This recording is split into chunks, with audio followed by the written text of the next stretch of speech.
Welcome to Shovick Sports Shit Podcast. We're just two brothers who just talk sports and give our opinions on today's topics. This is for entertainment purposes only, and these are strictly our opinions and views. So sit back for the next hour and enjoy our sports takes. And welcome back to another episode, another week. Take a week off from football talk this week because we have baseball starting up, spring training underway. We have Cubs and Royals to talk about. Bro, it's baseball season. Weather outside's obviously not showing that it's baseball season here in St. Louis, obviously, but been watching a lot of MLB Network last few nights. Yeah, I mean, one way to warm up is just, listening to the bats crack and the leather pop. It'll kind of warm you up a little bit with this winter storm, but yeah, it's one of our favorite times of year. I know we all miss football when it ends a little bit, but I guess we usually enjoy this time a little bit more when KU doesn't suck. But college combine and scouts and drafts working up for football, baseball starting up and everything. So great time of the year, but yeah, we kind of count down to pitchers and catchers reporting, kind of like kids do at Christmas and other things. So it's finally here and getting going. So I'm excited. Yeah, and I think one thing, like literally the day after the Super Bowl, first groups of, and obviously players and, position players have been coming into camp over all the last few weeks, couple weeks. They've been doing some team group like exercises and cage work, some throwing. I know the Royals had Jack Caglione with some of those guys down in Arizona. He's obviously got the spring training invite this year. So kind of work with Bob, Vinny, Sal, those guys to kind of get an idea of what big league camp looks like for a young player like him, who hopefully we do get a chance to see him up this year. So let's start with kind of some off-season moves. Let's start with the Cubs. Obviously, the big move for them was Kyle Tucker. You're the Cubs guy. You kind of have an idea. So you get rid of Cody Bellinger, smart. Most of that contract he goes to the Yankees. You guys get Kyle Tucker. What are your thoughts on him and kind of where he kind of fits in with what the Cubs are trying to do this season? Yeah, I mean, I think I said it either the end of last year or during the season last year that Cubs had a bunch of really good players, but they never had a superstar. Kind of the anchor. And this solves that. I'd like to see him get extended sooner rather than later. I'd really like to hope we didn't give away that haul for a 1-year rental, but you never know. But he's a superstar. He's an elite defender. He's an elite hitter. Easily one of the best position players in baseball. So even one of the top 4 or 5 just all around outfielders in baseball. It's a great move. Actually, it's a good move. It can become great if he becomes a Cub long term. You start questioning things if this is honestly just a 1 year. It's a different conversation if we win the World Series. We don't give a shit who you let go after whatever. But right now, it's a good move. The lineup needs him. The lineup gets deeper. With Seiya going to DH now instead of having a rotation. So it's a great move. A couple days ago, signed Justin Turner to kind of just be a veteran platoon guy with Michael Busch at first. So I think that's a good veteran piece. But as what should be a big market team, it's still kind of a puzzling off season for the Cubs. Yeah, so let's talk about some of those, maybe lack thereof moves. We'll talk about Alex Bregman here in a little bit, but do you think with maybe kind of the lazy negotiation they tried to do with Bregman that they may play a factor in Kyle Tucker at all? Yeah, and I don't know. I said this again, I mentioned it before, but the Cubs are actually a team that's never given out a $200 million contract or more or higher, which is kind of mind-blowing when you think about the size of their market and what they are capable of spending. I don't know if that'll play into Kyle Tucker's decision at all. If he reaches free agency and they're that lazy, then obviously it does become a factor, right? You're that lazy, you're that cheap. it really doesn't matter how great of a time Kyle Tucker has. Like, he's not going to take $180 million less just because he thinks you're cool. Right. So, yeah, I'd like to sit here and say I think the laziness and lack of spending a lot of money was to gear up to give it to Tucker. But until that happens, it's just going to be confusing. If this is a 1-year rental from Tucker, then splurge, right? Put the absolute best team out there that you can, and then I guess start over next year. So there's really no direct path on what their plans were with the move. So I know it's an easy division, so you can think you can kind of walk through it, but I mean, it's sports, right? You can never actually do that. Well, yeah, and I think, and we'll talk about that also with the Royals and maybe some of their moves that they didn't make, just based on what others were doing in the division. Obviously, let's go with the Cardinals. They move on Paul Goldschmidt. Arenado doesn't want to be there. He's being a pro about it, at least. He's still showing up and doing what he's supposed to do, but they know that he doesn't want to be there. They didn't really make any big-time moves or splashy moves. They're in a full-on rebuild, and it tickles and warms me up a little bit just thinking about that. Brewers, they're still a hit or miss. They're still probably the favorites. The Reds could be a sneaky good team just based on some of the stuff that they've been able to do. And we'll talk about the trade, Brady Singer and Jonathan India here shortly. But, I think this Cubs team could maybe, make some noise a little bit, right? Like, if they're there in the trade deadline, they have some pieces they can move. Will they? We don't know. Let's look. MLB projected Shota Imanaga, Jameson Taillon, Justin Steele, Matthew Boyd, and Colin Ray as the 5 starters for that rotation. That's their projected going into the season. 3 lefties and 2 righties. We know Steele's probably the better one of that group, even though Shota had a pretty good year last year. What's your thoughts on the starting 5? Yeah, and I think we have 4 or 5 names you could list that would be quality 3, 4, or 5 starters. So they definitely have starting pitching depth, which is one positive you can say. If the Matthew Boyd thing blows up in there, I mean, durability's been his issue, right? So you're looking at 8 to 10 minimum starts you're going to have to fill in for his spot. Colin Ray, I'm confused on him being that 5th one. I still think it's a Ben Brown, kind of that young power arm in the 5 spot. Could also be a bullpen option, but starting pitching depth, it's there. I think your Justin Steele would be the opening day starter. We'll probably touch on it in a little bit, but Shota Imanaga is actually the opening day starter in that Tokyo series with the Dodgers. I imagine it's just because it's going to be him and Yoshinimu Mamamomomo opening day starters. But I love the starting pitching depth. Javier Assad, Jordan Wicks. If Cade Orton comes out and does well, I mean, there's depth at the starting rotation. So I think that's the strength of the team, and that's why they could walk away with the Central. Yeah, let's dive into the bullpen real quick. What's your thoughts on? I mean, obviously the bullpen's kind of been the issue, and I think Craig Counsell, obviously the 2nd year of being Cubs manager. I think what baseball is now is where managers fall in love too quickly with certain guys, and they literally throw them every single day.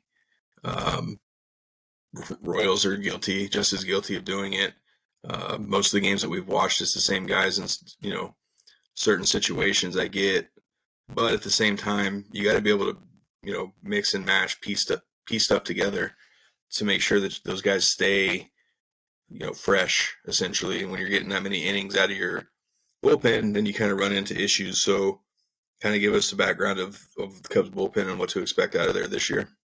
Yeah, I think we actually a few kind of under the radar signings and or trades.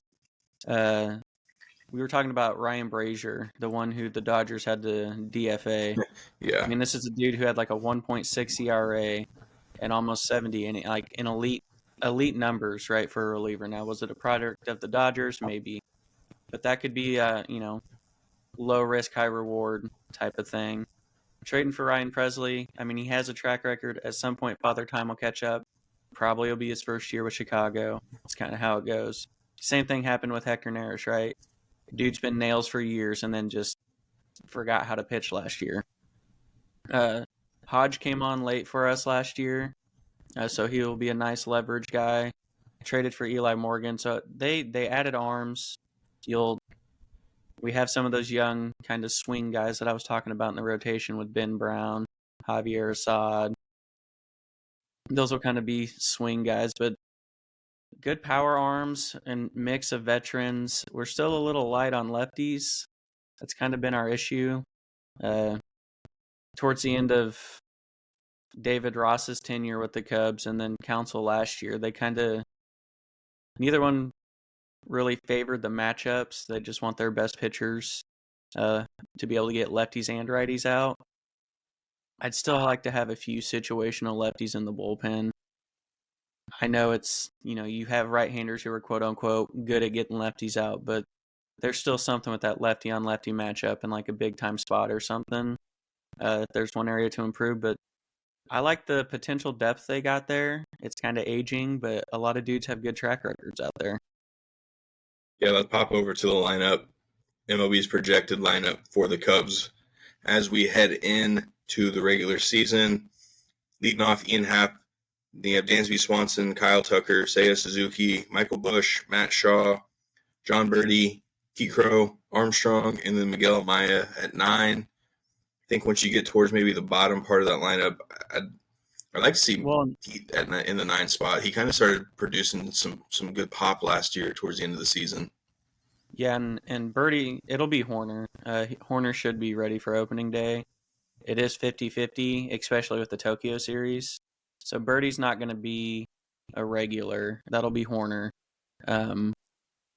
Which, nothing against Birdie, but you gain a few extra wins probably on graphics and stuff if you use Horner instead of Birdie. But I agree with Pete at 9. I think in a perfect world, Pete would develop into a leadoff hitter. You just have, he has Bobby Witt Jr. speed as far as like the analytics go. And you'd like to get him on base in front of the Ian Happ, Kyle Tuckers, Seiya Suzuki's.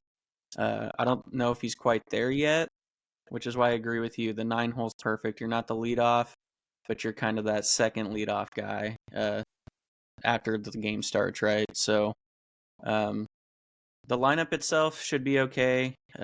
Maybe lack a little power. The group of guys you name, though, where they're going to make a difference is defensively.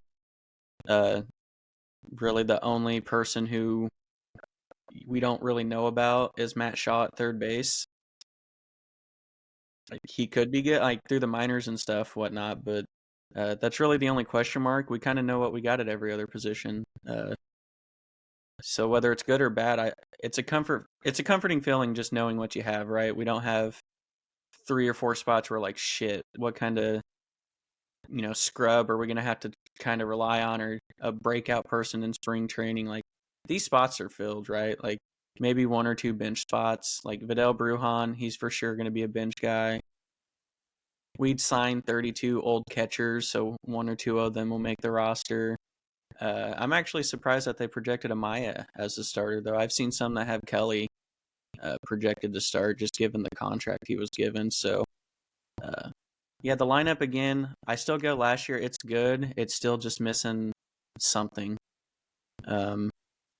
If we're able to produce runs with speed with like Pete and Dansby and Happ, that'll help, but we're still missing. As good as Kyle Tucker is, he's still not like a 40 home run guy. He could be at Wrigley, but I still think you're missing a little bit of that. So, grand picture, no, it's not the Dodgers.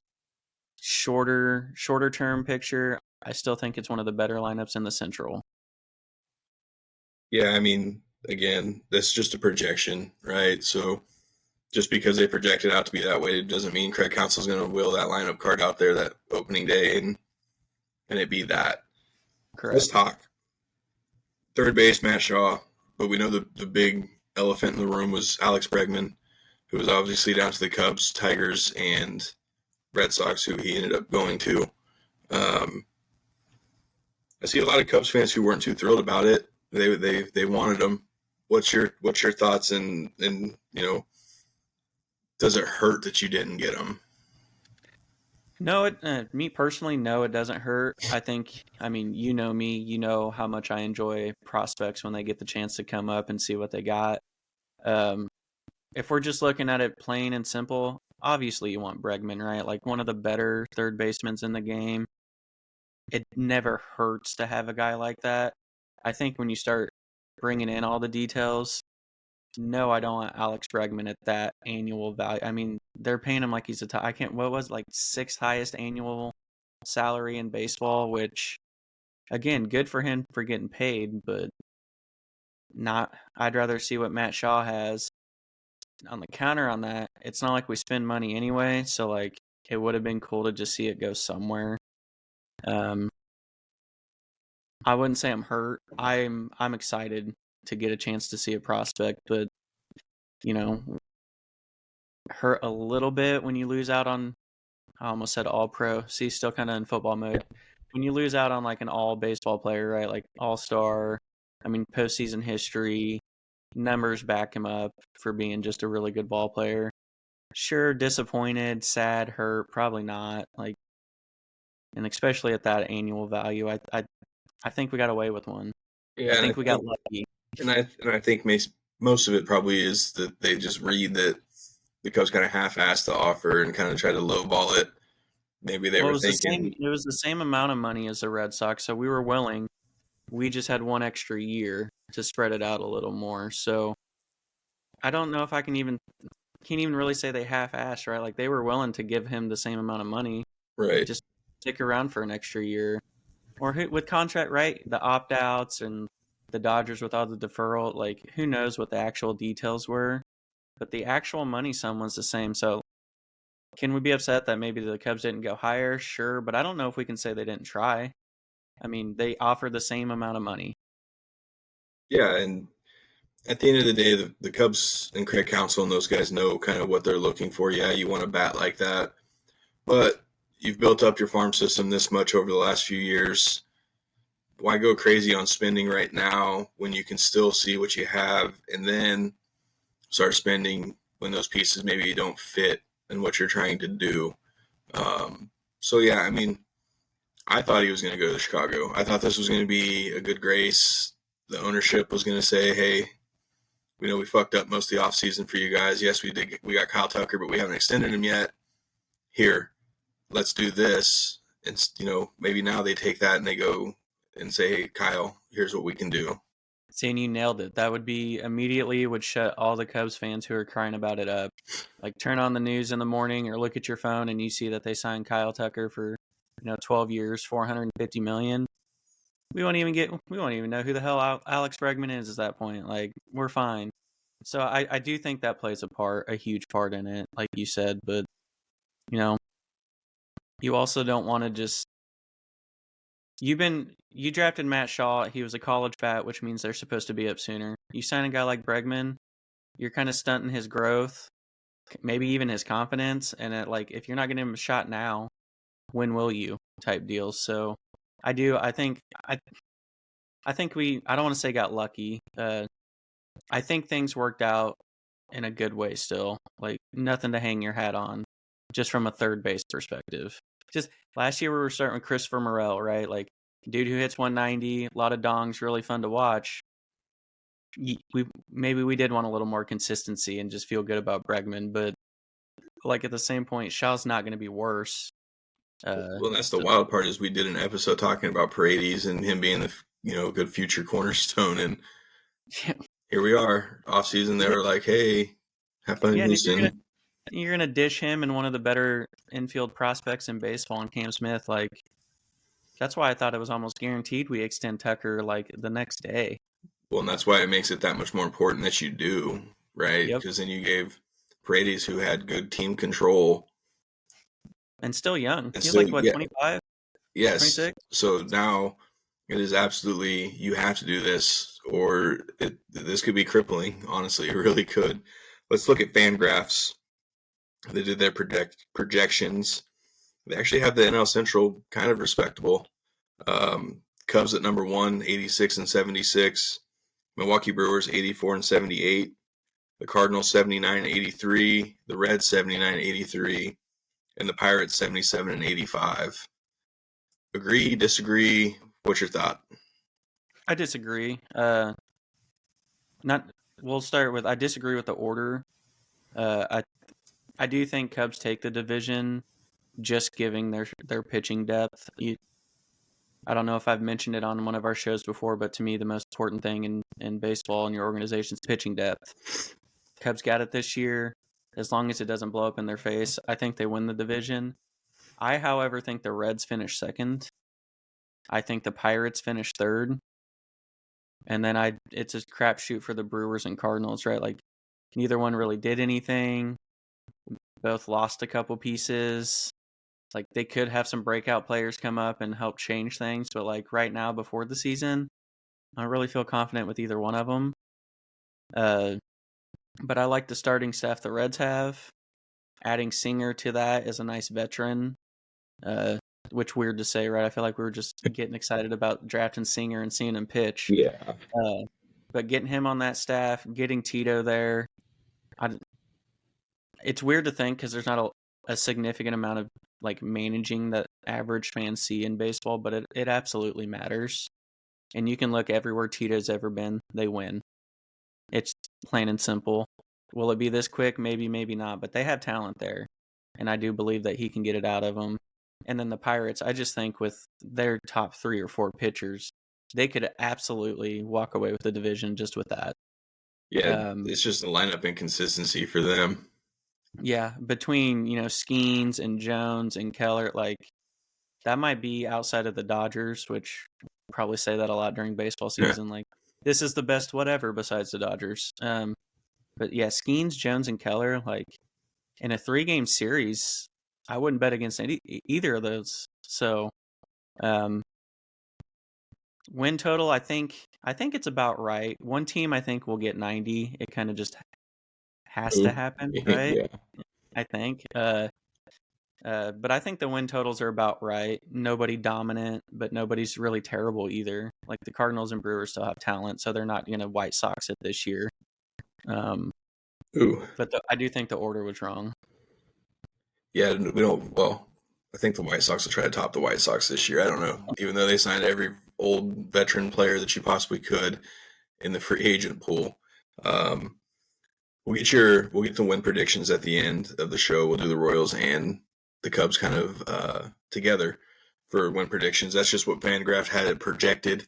Let's transition over to the Royals. I think the biggest offseason move, obviously, was trading Brady Singer to the Reds for Jonathan India and Joey Weimer. Kind of, we've heard trade rumors the last couple of off seasons for Brady. He was in with the St. Louis rumors last year that they were looking for an arm, but they just couldn't come to agreement on, what the return would be. Essentially, apparently the Royals and Reds started talking at the trade deadline this last season, but again, things just didn't kind of iron out, and then they picked back up because the Royals were wanting India at the trade deadline, which we needed that leadoff hitter. We were looking for that leadoff hitter. Michael Garcia wasn't quite getting it done as a leadoff hitter, but in the end, it sucks to see Brady go. I saw him in a Reds uniform or like his practice stuff yesterday, and it was weird. Good for him though. Wish him luck. Let's dive in. What are your thoughts on? I don't think there was a lack of moves. I mean, they re-signed some guys that we needed. We needed Waka back.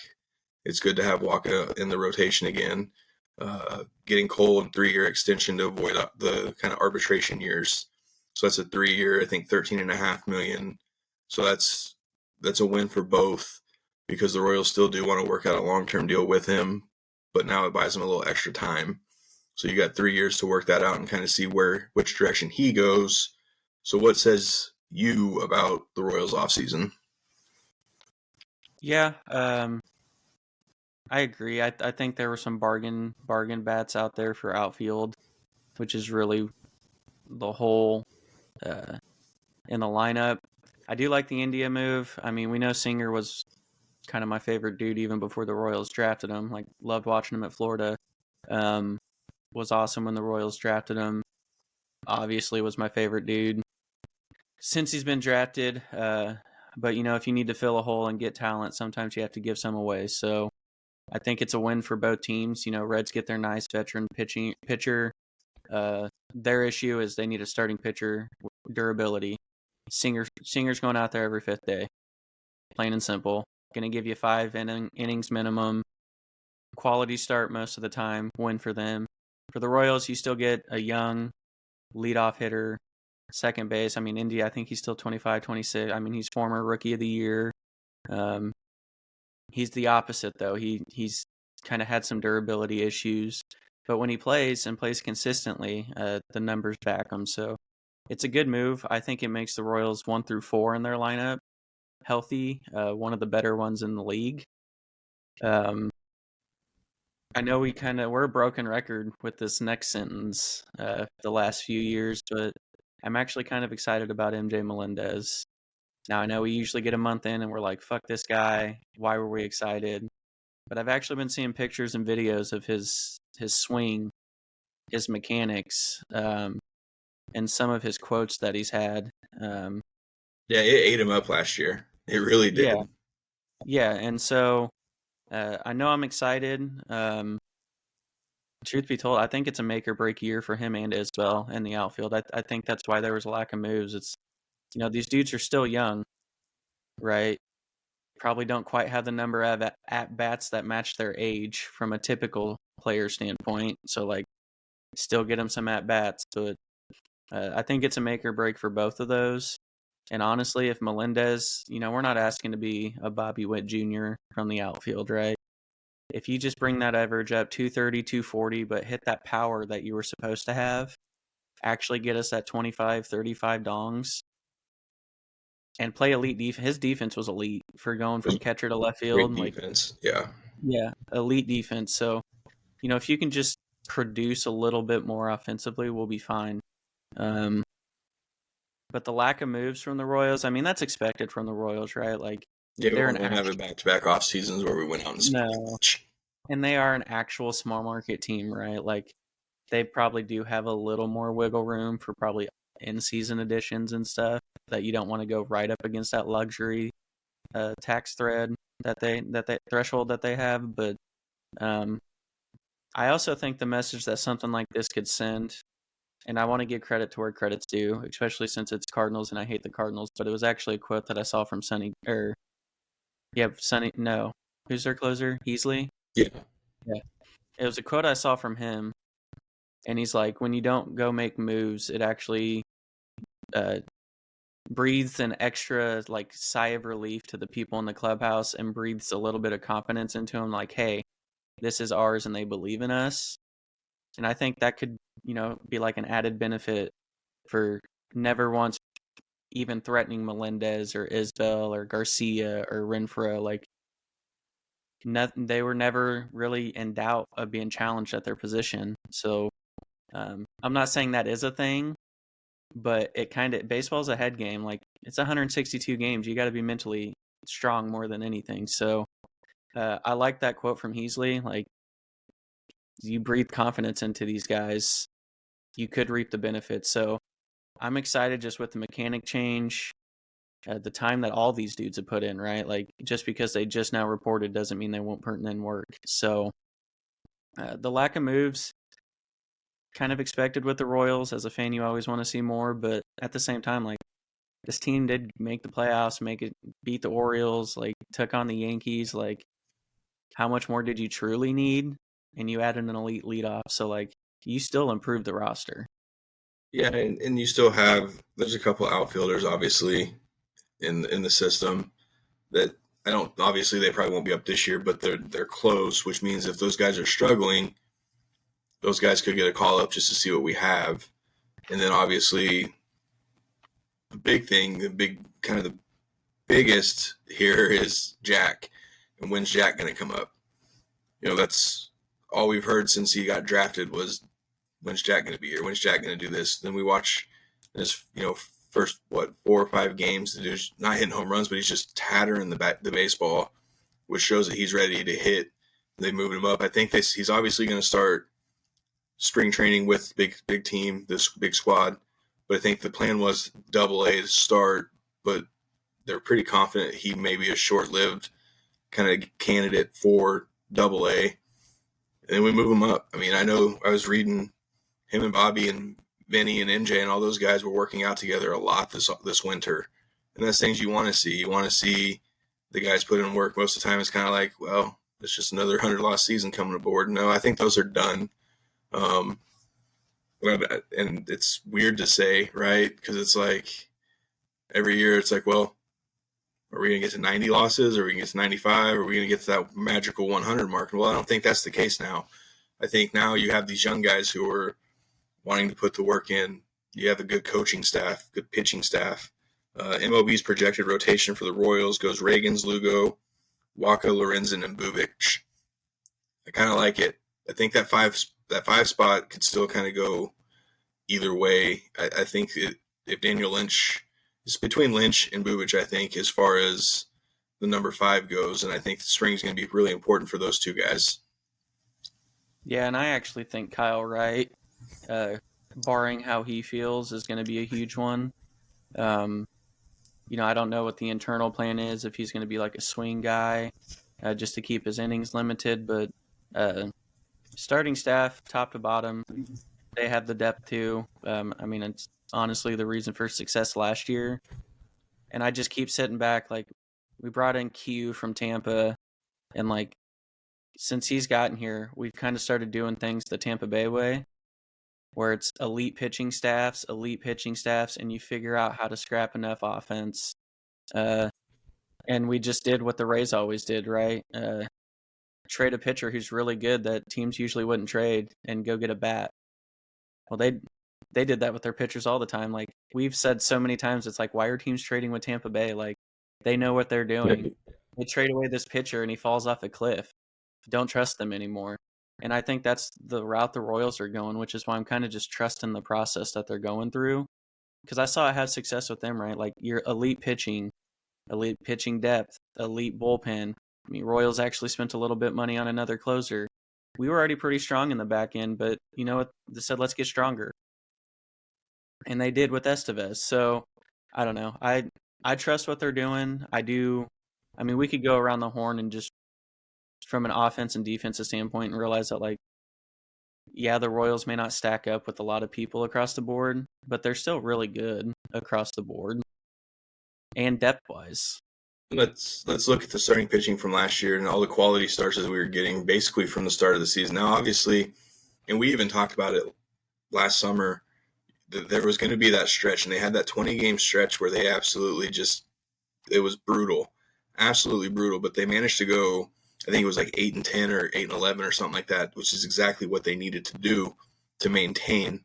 But one of the things that I want to mention is you're going to have that stretch again this season. You just don't know when, right? It's still spring training. Rosters are still being kind of ironed out. You don't know when it's going to happen, but you could get, a brutal, let's say, end of May, right? June's kind of an important month for the Royals. End of May, early June, that's kind of a make or break. You kind of have a better idea of what the Royals are going to do. And then if they just come out and shit the bed in May, well, here we go again, right? But I don't think that's going to happen. One thing I do want to touch on with their bullpen and something Q has mentioned already, yes, Lucas Urseg's the closer. Yes, Lucas Urseg will pitch in the 6th inning if needed. So, like, that's what you were saying, the Tampa Bay way.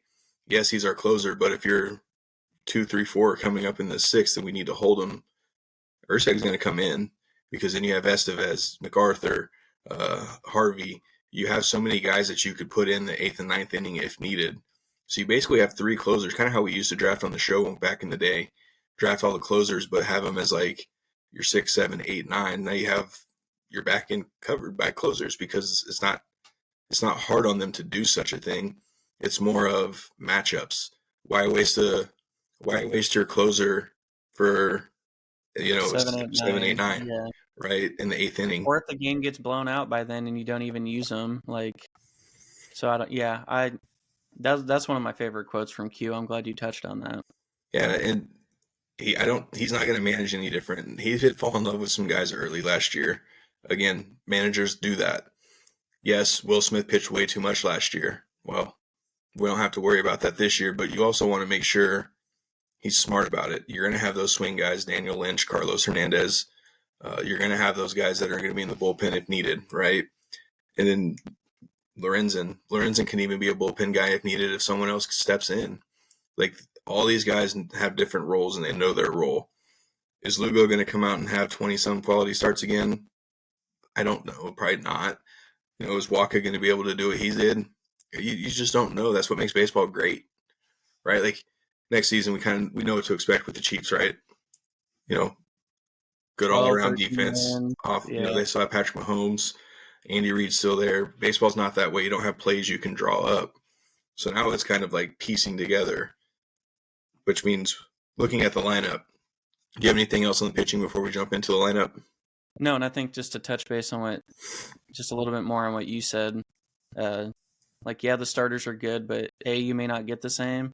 And then that's why you've heard me say multiple times this episode, pitching depth, organizational pitching depth. 100% of these teams, you pick a team, I don't give a shit who it is, they're going to use significantly more than 5 starters in a season. Plain and simple. Yeah, they're already talking to some teams about a 6-man rotation. Coaches are like, whoa. Managers are sitting back like, we're not there yet. Yeah, and there's some teams throughout the years, right? Like, they had with injuries or hell, even suspensions or whatever else, or just bad rest days and stuff, like just to get a dude an extra day.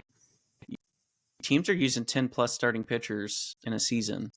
You basically have to have 2 starting rotations worth of pitchers you trust. And I think that's why we've kind of emphasized, like, it's not just the starting 5. Yeah, it's nice, but you also have to have that pitching depth. And that's why I keep referring to that. Well, and I think the last thing on the pitching is all 5 of those guys that are projected starters. Well, Bubic didn't. Well, I think he had to start. Some of those guys get high pitch counts right away. And Q has shown, hey, I'll pull you in the 3rd inning. I don't care. If you're sitting at 65, 70 pitches in the 3rd inning, you're probably not coming back out for the 4th. So it means you haven't been very effective. Exactly. And these guys have been guilty of it. That's okay, but that's where the pitching depth comes in, because now, hey, Daniel Lynch or Chris Bubic, go get us a couple innings if needed. You might even see Chris Bubic or Daniel Lynch pitch in the 8th inning again. You just don't know. That's just kind of that's what makes it fun, and that's kind of the guessing game of it. So I would just say the 5 starter for the Royals is still up in the air for me. If it's Chris Bubic, cool. I'm not quite there on that yet. I did see he looked real good throwing some live pins the other day. So I liked how he looked out of the pin, though, bro. Like, if I'm being honest. Yeah, bro, he went from 91, 92 up to 96, 97. Like, he left, he looked good there. Like, don't fuck with it, and right? His deception, his deception and what he was able to do. He has that funky move. Yeah, I mean, cool. But, I mean, Daniel Lynch, same thing, 93-ish. And then you put him in the pen, he's about 95, 96. So, I mean, obviously, relief pitchers throw a little differently because they know they're only going for an inning or 2. Yep. Let's look at the lineup. We're going to have lots of – we've talked about this so many times already. All right, so in order, you have India, Witt, Pasquantino, Perez, Melendez, Renfroe, Massey as your DH, Michael Garcia in the 8, and then Kyle Isbell, 9. You want to go first, or you? I mean, that's kind of how, with the players that are projected to play, that's kind of how you have to do it. I still go back and forth on flipping Massey and Melendez. Yes. With the exception of if he really has refined his swing and he's going to partially or get close to the player that we've been expecting, then I'm absolutely okay with him right there. But just given what we've seen so far, not what we hope to see, but what we've actually seen between Melendez and Massey, I would absolutely flip those 2. But other than that, I think the lineup is exactly how, we'd all expected it to be. Yeah, and obviously the holes are, Hunter Renfroe, every time he seemed to get heated up last year, he got hurt. That first part of the season, he was coming out of a slump and he was hitting like 425 or something in his last like 7 or 8 games. Fractures his foot on a foul ball. When he comes back, it takes him a while to get back. And then he finally starts to do it again. Then he hurts, I think, a leg injury. So it's kind of like, cool, can you stay healthy for a whole season? If he can, he's serviceable. He's good enough. I would flip I like Garcia 9. Um, I think they kind of tweaked it a little bit a couple games in the postseason last year. I kind of like the idea of him at 9, just because it is kind of a leadoff, but your bottom of the lineup, right? So it's kind of like there.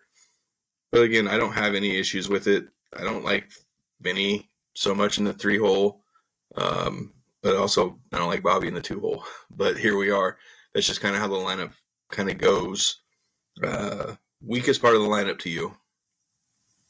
I think it's 8-9. I mean, Yeah, I think with your, which that's right, that's a lot of teams, right? yeah, They're 8-9, but not the Dodgers. yeah, 1 through 30 they're fine. But um, I like Garcia in the 8-hole just because I think that's where you put your worst hitter, and I think he fits that bill out of the 9 people we're choosing from. Unless that winter ball helped him out, I don't know. That's the thing with him though. Like he's had those stretches in his career where you're like, Jesus, this dude's really good, and then for some reason he goes months forgetting how to do anything productive at the plate. That inconsistency to me, like that's how I'm gonna judge you as your hitter. And 8-hole. I think my least favorite player from a hitting perspective is Isabel. Look, the dude's a tough dude, like kind of just your prototypical tough ass baseball player, but at the same time, like I'd replace him before I replaced Melendez. When a dude's at least with Melendez, he was still getting like 20-ish home runs for us with his shitty average. Like Isbell's really only doing it defensively, which is why I love him as a fourth outfielder, not our everyday center, because like he's not hitting dongs, he's not giving us that 300 average. Like you're not a power or contact guy, so I don't really know what you're doing.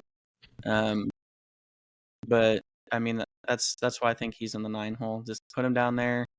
He's okay contact-ish. I trust him as kind of that second leadoff we're talking about over Garcia. But yeah, I think it's not. I honestly 1 through 7 I'm fine with, right? Like see what you have. That there's only Melendez is really the only one in 1 through 7 where I'm like shit. Still some question marks. Everyone else, I do think they're opening day players, and that's a really good. Dude, we've been some dark days with the Royals. We haven't even been able to confidently have like 1 or 2 opening day quality starters in a lineup before. So the fact that I'm like 1 through 6.5, we'll give Melendez half. 1 through 6.5, I'm stoked. Yeah, I mean, I could go pull up a lineup from 2004, for example, and you're like, who the fuck are these guys? Yeah, you get like past, I don't know, Billy Butler, and then you're like, fuck, what do we got? And even him sometimes would make you want to smash your head through a wall. But I do think the good thing is we do have people like Caglione who can come up if he's ready. And then even if like India or Massey struggle, one of those can either take second. And then we have somebody who is a pretty good, consistent hitter like Freddie Fermin who can DH. Yeah, or we move Sal to first, DH Vinny, and catch Freddie since he's an elite defensive catcher too. Like, there's the fact that we like the lineup depth, and we're even talking about a couple depth pieces if things don't work out right away, to where we could have some quick fixes in house. I think it says all you need to know about what the Royals have done the last handful of years to kind of get back to relevancy. Yeah, and you know me, I'm an Izzy stan. I'll always want Kyle Isbell, even when I shouldn't. He's just a baseball player. His face just looks like he wants to beat the shit out of you. The dude took a fucking foul ball off the face, broke his nose, and still came back. Like, yeah, his defense is elite. I still think he can figure it out hitting. Oh, bro, like, yeah, you're a tough guy, but like, you still have to be good at the game. I think he'll get his hitting figured out. I think if he can, Kaufman's a perfect spot for him, right? Like, it is. He can be with Adam or Andrew Benintendi with us. That is exactly who he could be. Gap to gap doubles. Yeah, and his speed. If he does that. Yeah, and you know Sal's not going to catch every game. They'll do the same thing like they did last year. Him and Vinny will flip off every so often. Vinny will DH, Sal catch, and then Sal play first, Vinny will DH. So that'll be interesting to see how they keep doing that, especially with Massey. But I think, you know I'm a Fermin guy, so I had to get his shout out in there. Yeah, Freddie's going to get some PT. He's earned it. Freddie's I've been, earned it. he'd be Absolutely. my day one. My day one, getting him in here. And I still think we'll see. I think Massey's going to get some looks in the outfield. I truly do, because his bat's too good to not have in the lineup. He showed that last year when he was healthy, and he even had some big hits for us in the postseason. Like, you know, they're going to figure it out one way or the other. And this is just one more year that I'm going to say it's Izzy's time.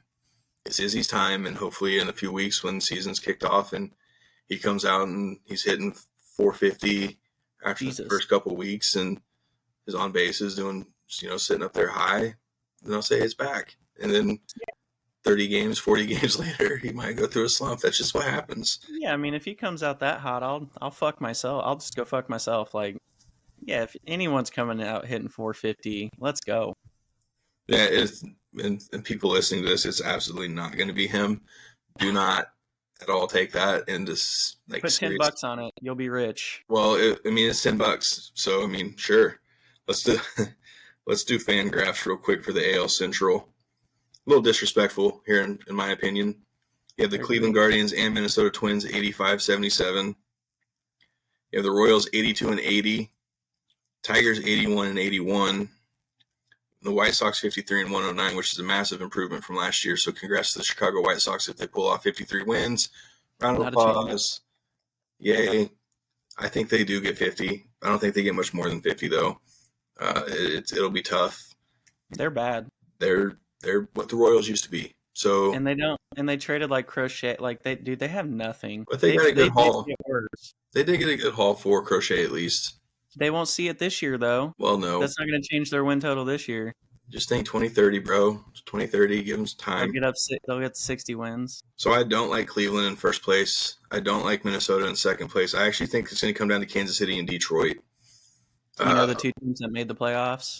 And here's why. Now, we talked earlier about the Cubs. Maybe lack of moves was based on lack of in-division moves. But you could say the exact same thing here, right? The Indians actually traded away some of their better players.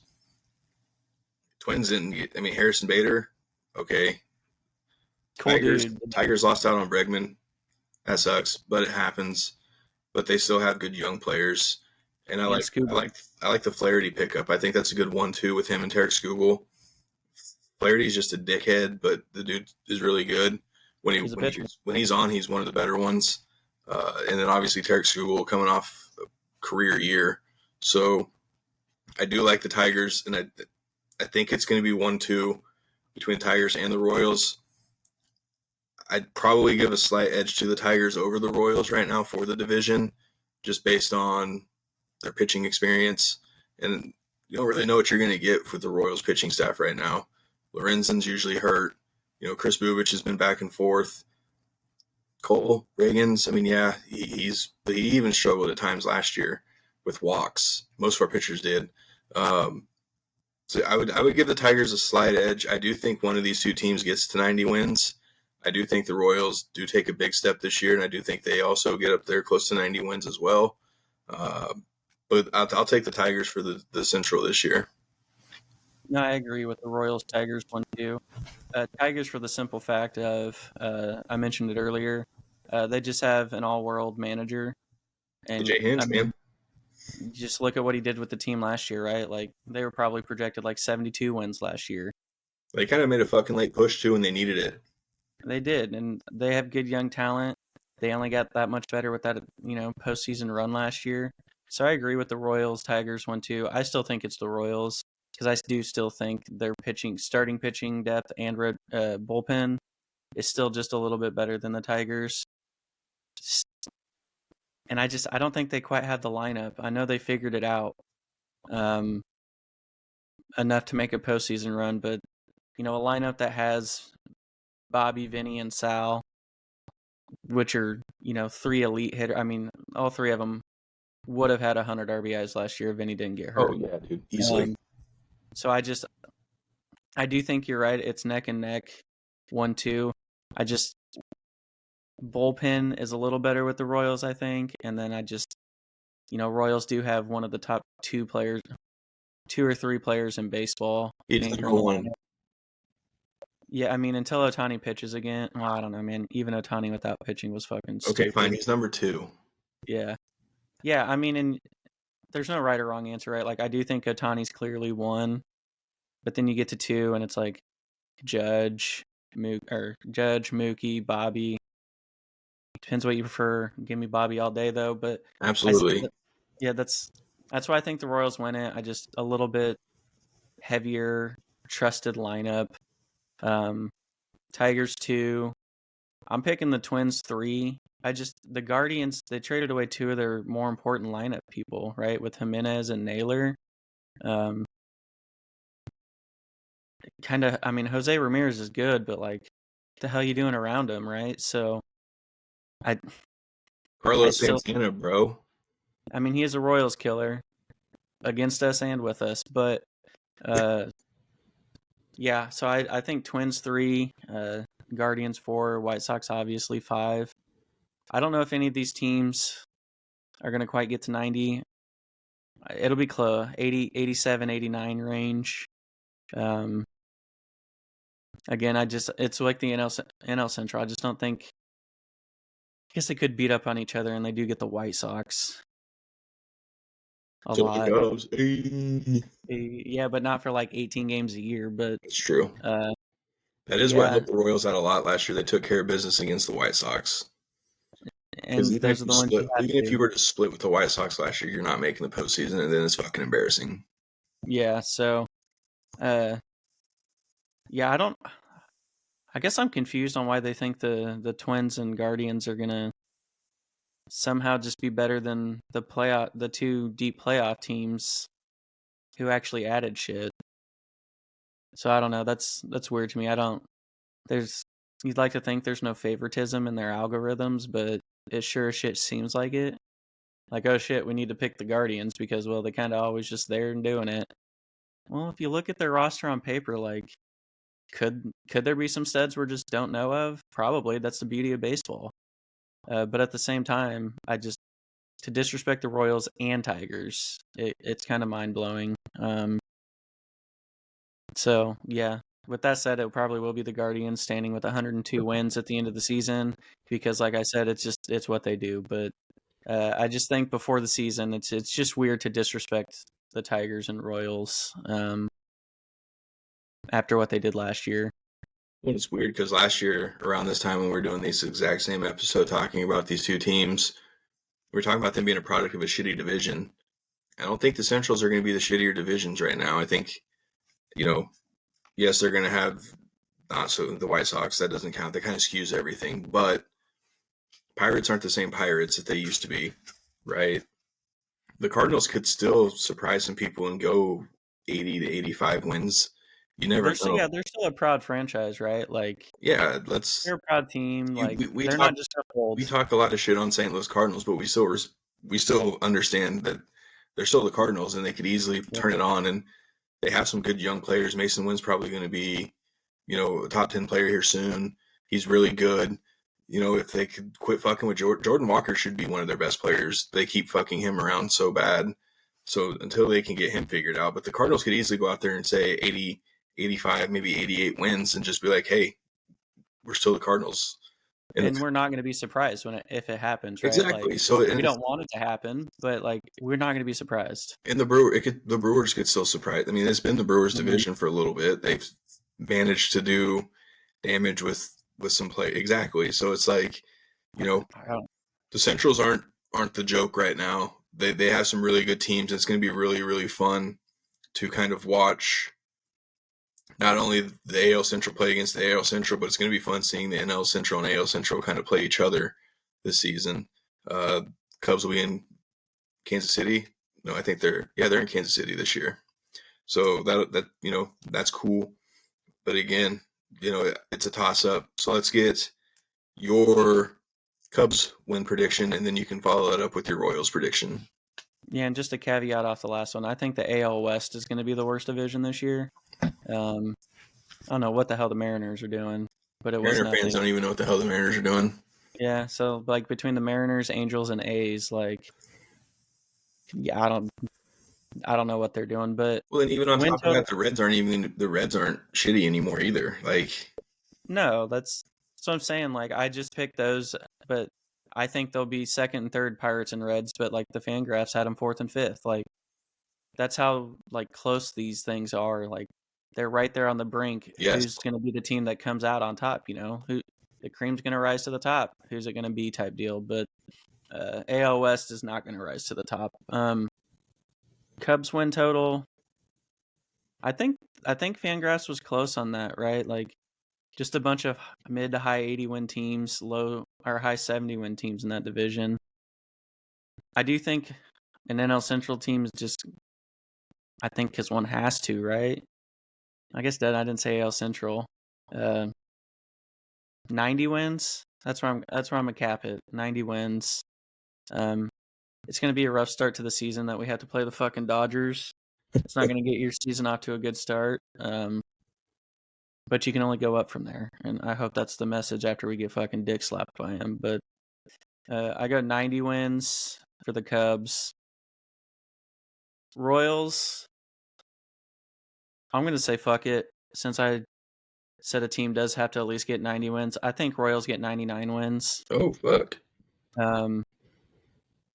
Because I think they get 18 wins against the White Sox. I think they're going to turn around a little bit against the Guardians, right? Kind of always sucked against them, and I think we're going to get that 13 or 14 wins against them. Kind of same with the Twins, right? I think they're going to do what you said. We're going to take care of the teams in the division, get us our 40 to 60 wins that way, and I think they can take 30 games away from the rest of the league. So, obviously, maybe a little biased with my 99 win projection. Instead of saying no one's going to get 90 wins, I'm just going to fuck around and give them one shy of a hundy piece, just because. So it's gonna be a fun fucking summer then. Yeah, 99 for them, 90 for the Cubs, and then World Series prediction is Cubs in 4 over the Royals. That'd be dope. Well, not the sweep, but the Cubs Royals in the World Series would be fucking awesome.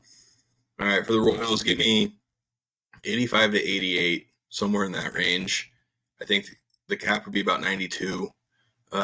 Same with the Tigers, kind of 92 to 93, somewhere in there. Yes, I think they take a step. I don't think we sweep through the White Sox like that.